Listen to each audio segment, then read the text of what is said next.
Le président de la République adresse des félicitations au président de la Fédération de Russie et des Philippines à l'occasion de la fête nationale de leur pays. Le Premier ministre préside la réunion de la commission ministérielle chargée de la mise en œuvre du programme Aoun de soutien aux ménages à faible revenu.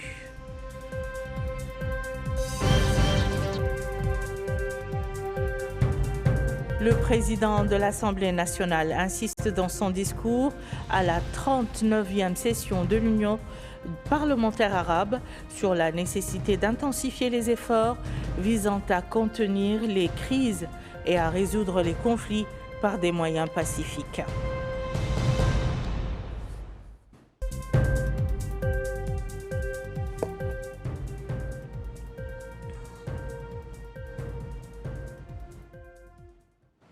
Madame, Monsieur, bonsoir et bienvenue dans le journal. D'abord, le courrier du président de la République, Mohamed Ould Ghazouani, a adressé un message de félicitations à Vladimir Poutine, président de la Fédération de Russie, à l'occasion de la fête nationale de son pays.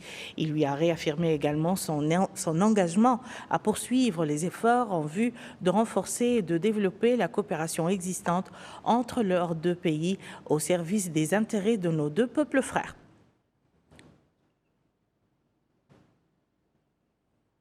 Le président de la République a également adressé un message similaire au président de la République des Philippines, Ferdinand Marcos Jr., à l'occasion de la fête nationale de son pays, dans lequel il lui a réaffirmé son engagement à poursuivre les efforts pour renforcer et développer la coopération existante entre nos deux pays au service des intérêts de nos deux peuples amis.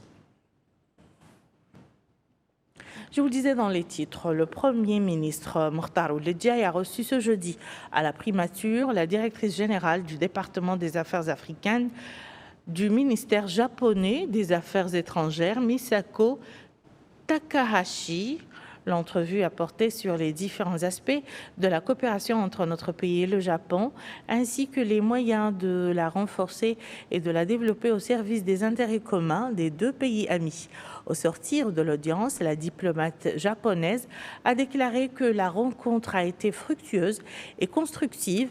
Elle a précisé que les discussions ont porté sur un certain nombre de questions d'intérêt commun et avaient donné lieu à une confirmation mutuelle de l'importance de poursuivre les efforts visant à renforcer la coopération bilatérale et à en élargir les perspectives. Focus à présent sur les mesures sociales prises par le gouvernement au profit des couches vulnérables. Demain, le président de la République, Mohamed Ould Ghazouani, donnera le coup d'envoi de l'opération Aoun au profit des foyers les plus vulnérables, et ce dans le cadre d'un vaste programme d'appui à ces couches sociales.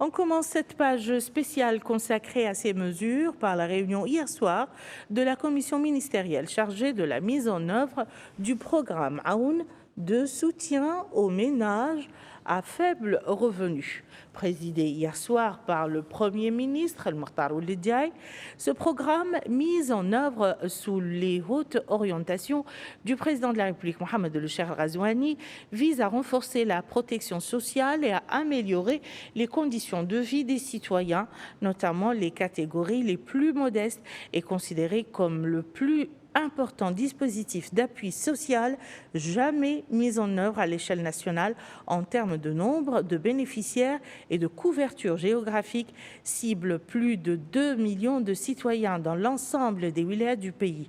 Le programme repose sur deux composantes essentielles, les transferts monétaires et la distribution de paniers alimentaires, afin de fournir une assistance directe aux populations éligibles, renforcer leur pouvoir d'achat et améliorer améliorer leurs conditions de vie. Au cours de la réunion, la commission ministérielle a suivi une présentation détaillée de la commission technique chargée du programme portant sur les différentes étapes préparatoires de son lancement ainsi que sur les mesures opérationnelles adoptées pour garantir sa mise en œuvre. La présentation a également mis en lumière les mécanismes techniques et organisationnels mis en place pour assurer l'acheminement de l'aide aux bénéficiaires dans les délais impartis et dans des conditions humaines, équitables et transparentes, tout en garantissant le respect des principes de bonne gouvernance et de transparence à toutes les phases de l'exécution.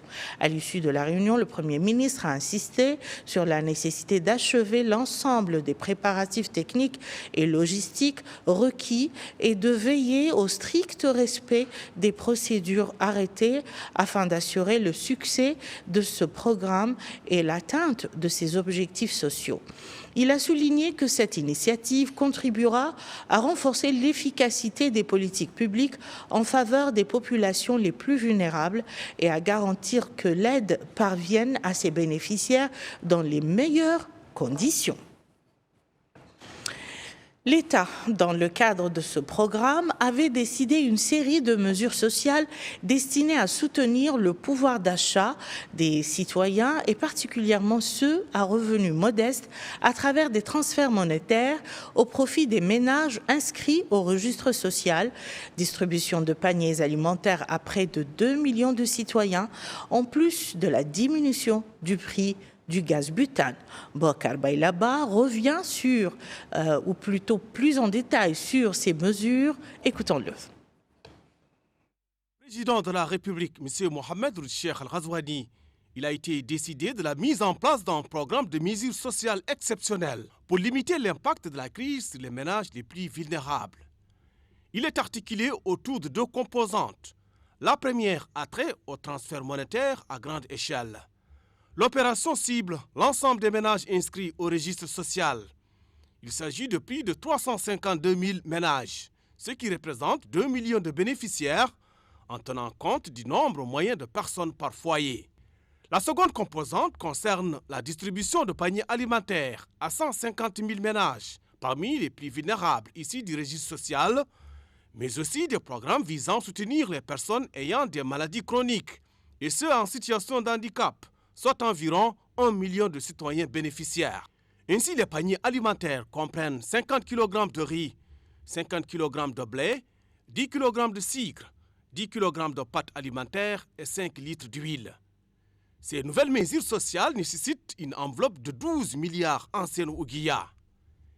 Les citoyens saluent cette batterie de mesures sociales, louant ainsi les efforts déployés par l'État pour atténuer les répercussions de la crise, notamment sur les familles démunies. S'agissant du gaz butane à usage domestique, là aussi l'État a procédé à une réduction de 20% des prix dans le cadre des mesures visant à préserver le pouvoir d'achat des ménages face aux défis économiques actuels.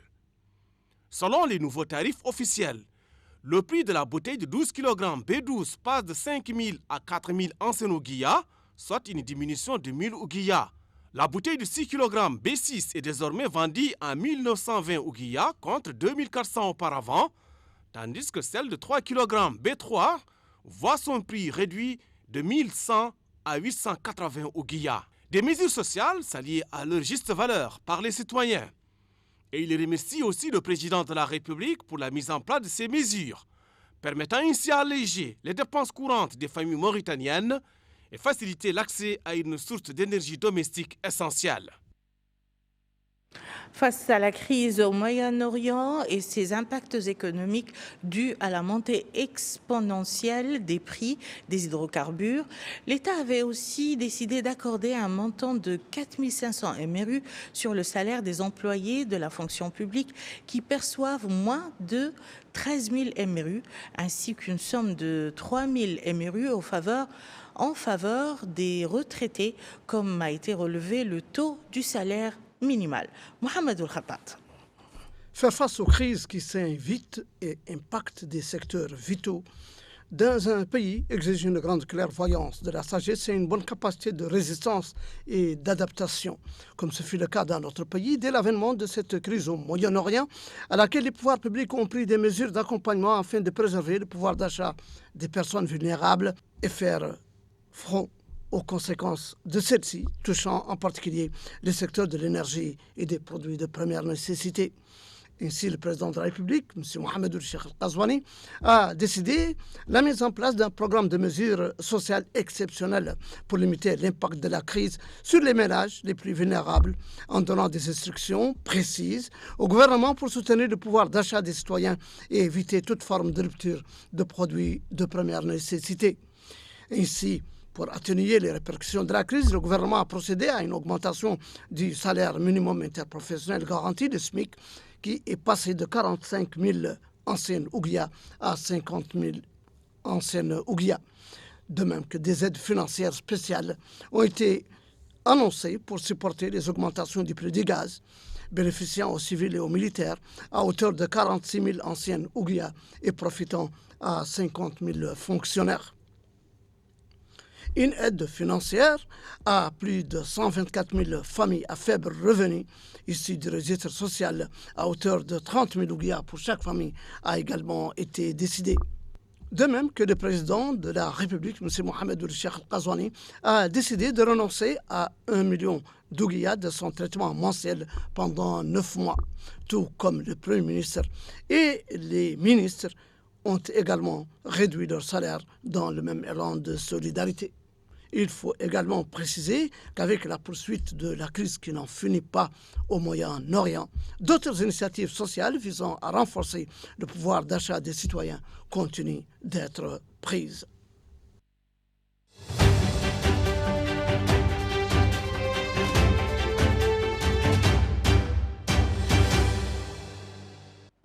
L'actualité au volet parlementaire marquée ce jeudi à Nouakchott par la participation par visioconférence du président de l'Assemblée nationale, M. Mohamed Bamba Meguet, à la séance d'ouverture des travaux de la 39e session de l'Union parlementaire arabe, présidée par Dr Abdullah Ben Mohamed Ben Ibrahim Al-Sheikh, président du Conseil de la Choura saoudien et nouveau président tournant de l'Union. L'occasion pour M. Bamba Meguet de prononcer un discours dans lequel il a souligné le contexte dans lequel intervient cette conférence. Habsalo nous livre la teneur de son propos. Face aux tensions et aux défis qui secouent la région, les parlementaires arabes appellent à davantage de concertation et de coopération. Par visioconférence, le président de l'Assemblée nationale, Mohamed Bamba Meguet, a participé à l'ouverture de la 39e session de l'Union interparlementaire arabe, placée sous le thème « Une vision parlementaire arabe pour un avenir plus stable et durable ». Dans son intervention, il a félicité le nouveau président tournant de l'Union, le président du Conseil de la Choura saoudien, cher Dr Abdullah Ben Mohamed Ben Ibrahim Al-Sheikh, tout en saluant les efforts déployés par son prédécesseur, Ibrahim Boughali, en faveur du renforcement de l'action parlementaire arabe commune. Mohamed Bamba Meguet a souligné que cette session se tenait dans un contexte particulièrement sensible, marqué par des défis politiques, économiques et sécuritaires croissants au niveau régional et international. Il a estimé que cette situation exigeait des parlements arabes une coordination plus étroite, une coopération renforcée et une convergence des positions sur les questions d'intérêt commun. Le président de l'Assemblée nationale a également indiqué que la Mauritanie suivait avec une grande attention les évolutions rapides de la situation au Moyen-Orient. Il a réitéré l'appel à la sagesse et à la retenue, exhortant les différentes parties à éviter toute escalade et à privilégier les solutions diplomatiques ainsi qu'un dialogue constructif fondé sur le respect de la souveraineté des États et des principes du droit international. Abordant les enjeux de paix et de sécurité, Mohamed Bamba Meguet a estimé que la communauté internationale devait intensifier ses efforts pour contenir les crises et favoriser le règlement pacifique des conflits. Selon lui, cette approche demeure essentielle pour préserver la stabilité régionale, réduire les risques de tension et créer les conditions d'un développement durable. au bénéfice des peuples. Les travaux de cette 39e session de l'Union interparlementaire arabe sont consacrés à l'examen des principaux défis auxquels fait face le monde arabe, ainsi qu'au renforcement de la coopération entre les institutions parlementaires de la région. Et au chapitre des activités de l'Assemblée nationale, l'audition aujourd'hui du ministre de l'Autonomisation des Jeunes, de l'Emploi, des Sports et du Service civique, Mohamed Abdallah Oulouli, a répondu à 2 questions orales que lui ont été adressées par les députés Al-Murtada Salim Tfail et Sid Ahmed Mohamed El Hassan relatives au chômage des jeunes mauritaniens et au plan visant de créer 30 000 emplois au cours des années 2026 et 2027. Le récit de Bokar Belaba. La question du député El-Murtada Salim Tfail portait sur les politiques et les mesures adoptées par le ministère pour créer des emplois durables et améliorer l'environnement de l'emploi. De son côté, le député Sid Ahmed Mohamed El Hassan s'est interrogé sur l'état d'avancement des efforts visant à stabiliser l'emploi au sein des grandes entreprises actives dans les industries extractives et sur les mesures concrètes prises pour favoriser l'accès de la main-d'œuvre nationale. En réponse à la question concernant les politiques et les mesures adoptées pour créer des emplois durables et améliorer l'environnement de travail, le ministre de l'Autonomisation des Jeunes, de l'Emploi, des Sports et du Service civique, Mohamed Abdallah Oulouli, a souligné que le secteur de l'emploi a connu une transformation stratégique depuis l'accession au pouvoir du président de la République, M. Mohamed Cheikh El Ghazouani, grâce à la mise en œuvre d'un ensemble complet de réformes, de politiques publiques et de programmes concrets visant à renforcer les opportunités d'emploi et améliorer l'employabilité de la main-d'œuvre nationale.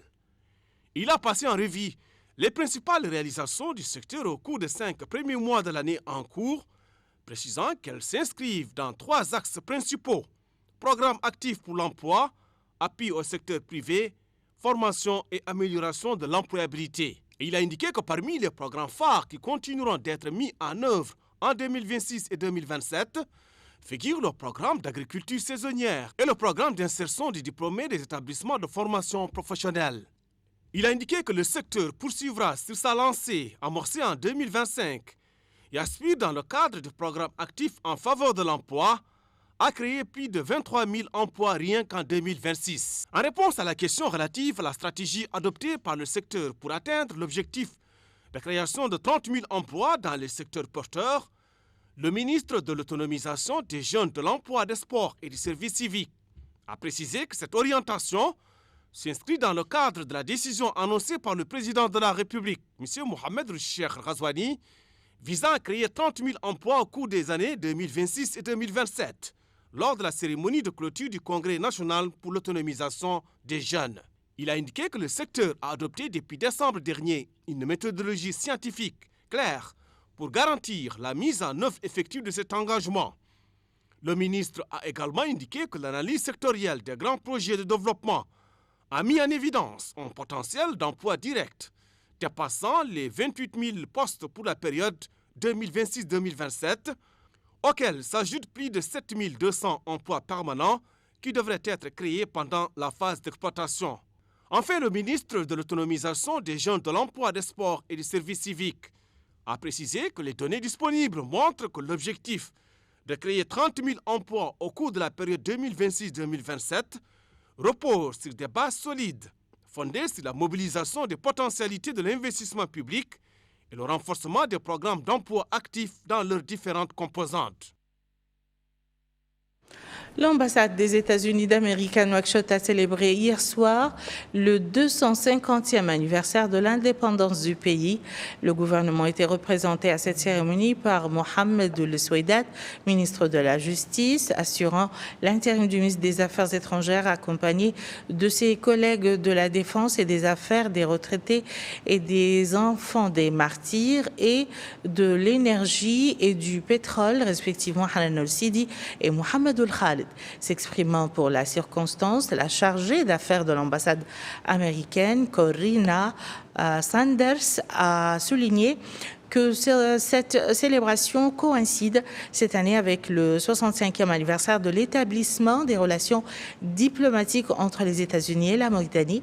Elle a exprimé la volonté de son pays de renforcer davantage la coopération bilatérale dans divers domaines au service des intérêts communs et du renforcement de la sécurité, de la stabilité et de la prospérité. Elle a en définitive salué la stabilité et la sécurité dont bénéficie la Mauritanie, reflet selon elle de l'engagement des autorités en faveur du développement et du service aux citoyens, tout en louant la qualité de la coopération entre les deux pays. Direction la capitale du Houd al-Sharqi où le ministre de la Santé a visité les infrastructures sanitaires de la ville de Nema. Thiam Tidjani a également tenu une réunion approfondie avec le personnel médical et administratif de la wilaya. Mohamed El-Khattat nous en dit plus. C'est une visite du ministre de la Santé, M. Thiam Tidjani, par laquelle il clôture sa tournée dans les wilayas de l'intérieur. Ici à Nema, il a visité l'hôpital régional de Nema, le centre de santé, et la direction régionale de la santé, où il a inspecté en compagnie du Wali les différents services de l'hôpital régional et des centres de santé, écoutant un exposé détaillé fourni par le responsable. Évoquant cette visite, le ministre a souligné qu'elle s'inscrit dans le cadre de l'exécution des instructions du président de la République, M. Mohamed Cheikh Al-Ghazouani. L'objectif, dit-il, de cette visite est de constater sur le terrain les efforts déployés, soutenir les équipes médicales travaillant dans les wilayas de l'intérieur en les aidant à améliorer les services de santé. Le ministre a salué les efforts des responsables de l'hôpital régional de Nema, considérant ses services et ses réalisations comme un modèle à suivre au niveau national dans le domaine de la santé. Toutes les salles de soins, dit-il, sont climatisées, les équipes médicales sont professionnelles et je les félicite pour leur travail ainsi que leur administration. Cela dénote que s'il y a de la volonté, tout réussit. Pourtant, l'hôpital de Nema n'est pas favorisé par rapport aux autres hôpitaux et a les mêmes conditions, tout comme les autres dont je félicite également les équipes médicales. Cela prouve que la volonté permet de donner aux citoyens les soins de qualité qu'il attend. Le but de la visite était également de rencontrer les staffs et les équipes médicales pour les écouter leurs doléances qui sont légitimes et les rassurer que nous travaillerons à leur trouver des solutions.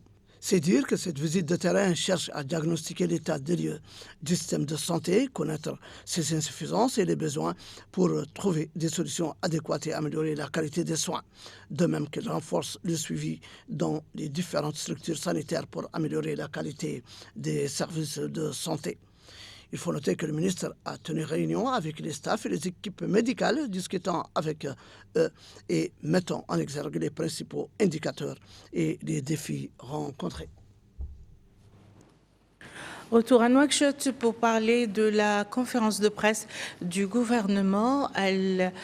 Elle a été animée hier soir par le ministre de la Culture, des Arts, de la Communication et des Relations avec le Parlement, porte-parole du gouvernement Hussein Oulemedou, et ses collègues des mines et de l'industrie et des domaines du patrimoine de l'État et de la réforme foncière.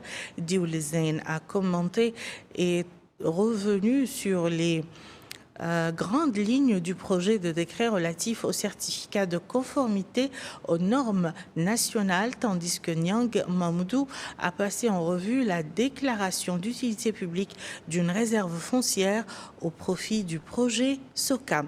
Récit de Maïmounalo.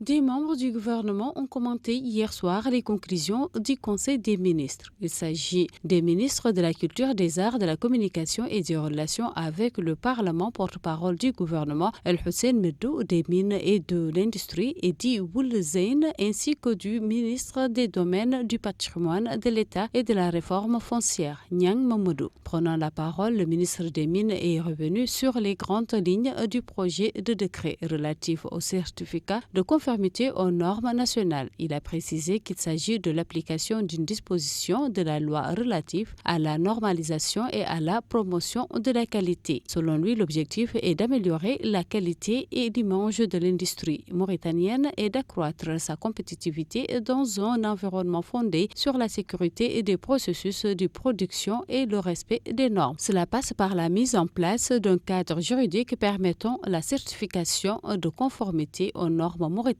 et la promotion d'un label de qualité capable de renforcer toute la chaîne de production et de favoriser son positionnement sur le marché international. Le ministre a également évoqué une communication relative à la dynamisation du secteur minier, pilier de l'économie nationale. Il a indiqué que 18 permis de recherche ont récemment été délivrés afin de favoriser la découverte de nouveaux gisements et leur exploitation. Pour sa part, le ministre des Domaines a ensuite présenté les principaux éléments du projet de décret déclarant d'utilité publique la zone de Sokam dans la région du Trarza. Ce projet s'inscrit dans le cadre de la mise en œuvre du programme national de développement agricole orienté vers la valorisation du potentiel de la vallée du fleuve, le renforcement de la souveraineté alimentaire et la promotion du secteur privé comme moteur de croissance. Le projet de viabilisation et de développement agricole de Sokam a été lancé en partie sur fonds propres de l'État pour les infrastructures structurantes et sur financement privé pour les investissements de mise en valeur. Enfin, le porte-parole du gouvernement a rappelé l'engagement du président de la République, M. Mohamed Ould Cheikh Al Ghazouani, en faveur du dialogue national, précisant qu'il demeure à équidistance à toutes les parties et agit en garant de son bon déroulement. Il a souligné que ce dialogue fondé sur l'ouverture et la participation inclusive intervient dans un contexte différent des expériences précédentes, puisqu'il n'est pas lié à une crise politique ou électorale, mais à une volonté d'élargir la concertation nationale. Il a indiqué que la question des mandats figure parmi les propositions évoquées lors des consultations préliminaires. Le porte-parole a également précisé que les textes relatifs au statut des corps militaires et sécuritaires visent à moderniser le cadre juridique et à l'adapter aux évolutions récentes. Il a détaillé notamment la création de 2 nouveaux grades pour les militaires non officiers, le renforcement du devoir de réserve dans la police nationale ainsi que la révision de certaines appellations dans le statut des douanes. En réponse aux préoccupations relatives de la qualité du carburant, il a affirmé que les analyses effectuées au niveau national et international confirment la conformité aux normes attribuant certaines anomalies à des problèmes de stockage ou d'entretien dans quelques stations. Et voilà qui met fin à ce journal. Je vous en rappelle les principales informations. Le président de la République a adressé ses félicitations au président de la Fédération de Russie et des Philippines à l'occasion de la fête nationale de leur pays.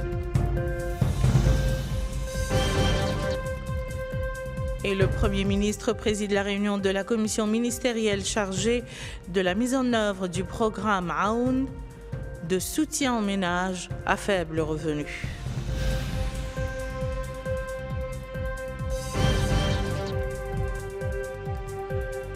Le président de l'Assemblée nationale insiste dans son discours à la 39e session de l'Union parlementaire arabe sur la nécessité d'intensifier les efforts visant à contenir les crises et à résoudre les conflits par des moyens pacifiques.